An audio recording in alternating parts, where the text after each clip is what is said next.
The wind cuts through your thin hunting shirt. Your feet are wrapped in bloody rags. The man in front of you stumbles and does not get up. It is December 19th, 1777. You are marching into Valley Forge, Pennsylvania. You are one of 12,000 soldiers in the Continental Army, but over the next 6 months, 2,000 of you will die without ever seeing a single British soldier. How do you survive an enemy? You cannot shoot. General George Washington has chosen this high ground for winter quarters. It is a strategic position, heavily forested and easily defensible. The British are sitting comfortably just 20 miles away in Philadelphia, sleeping in warm beds and drinking hot tea.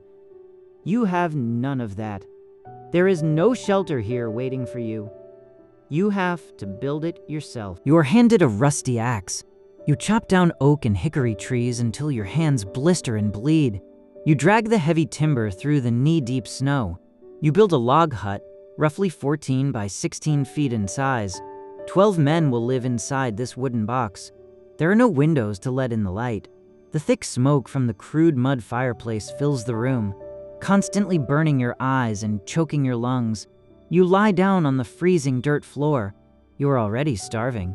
Surgeon Albigence Waldo writes in his diary that the men are vomiting half the time and starving the other half. You are promised daily rations of meat and bread by the Continental Congress.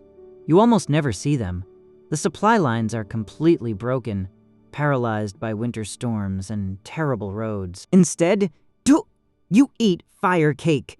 It is just a miserable mixture of flour and water, baked on a hot stone until it is rock hard. It breaks your teeth. It tastes like ash. Does this feel like fighting for freedom? Your gums begin to bleed. Scurvy is setting in from a total lack of vitamin C. Your joints ache with every movement, but hunger is not the worst thing here in the dark. The worst thing is the invisible killers spreading from hut to hut. Typhus, dysentery, influenza. Disease runs rampant in the cramped, filthy quarters. Men are dying in their sleep. Men are dying in the snow just outside the camp latrines. Let us look at the daily reality through the eyes of Private Joseph Plum Martin, a young soldier from Connecticut. He writes that he went half the winter without a shirt and experienced whole days without a single bite of food. You wake up in the pitch black. The fire has completely died out. The man sleeping next to you is freezing cold to the touch. He is dead. You have to drag his stiff body outside into the driving snow. There is absolutely no time to mourn.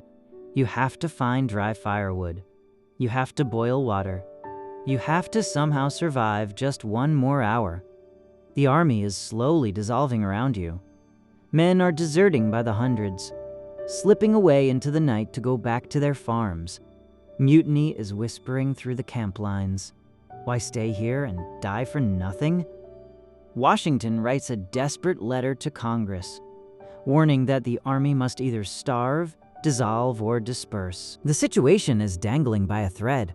To secure the camp, Washington orders the construction of redoubts. A redoubt is a large enclosed defensive earthwork made of dirt and timber, designed to protect soldiers from enemy artillery fire. You spend your days swinging a wooden pickaxe into the frozen, unyielding earth. It is agonizing, back-breaking labor on an empty stomach. But the earthworks keep the British away.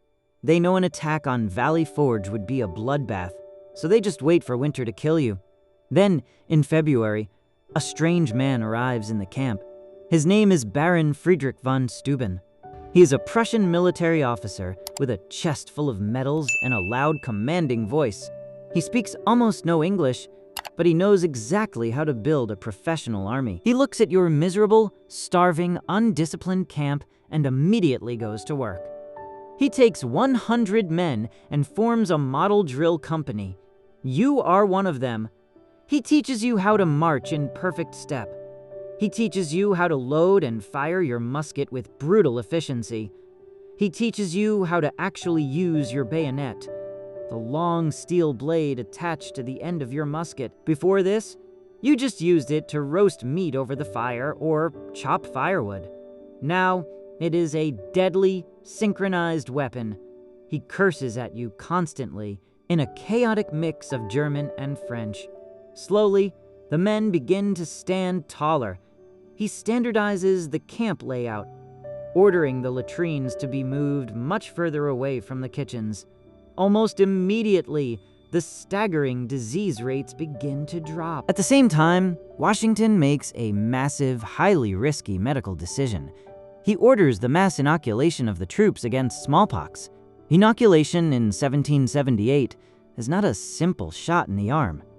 A surgeon cuts a deep gash into your skin and literally rubs the live smallpox virus from an infected patient into your open wound. It is a crude, highly dangerous form of early vaccination. You get violently sick. Some men die from the procedure itself, but the gamble pays off, and thousands survive to become permanently immune to the deadliest virus of the century. Spring finally breaks over the Pennsylvania hills. The snow melts into the earth. The thick mud dries.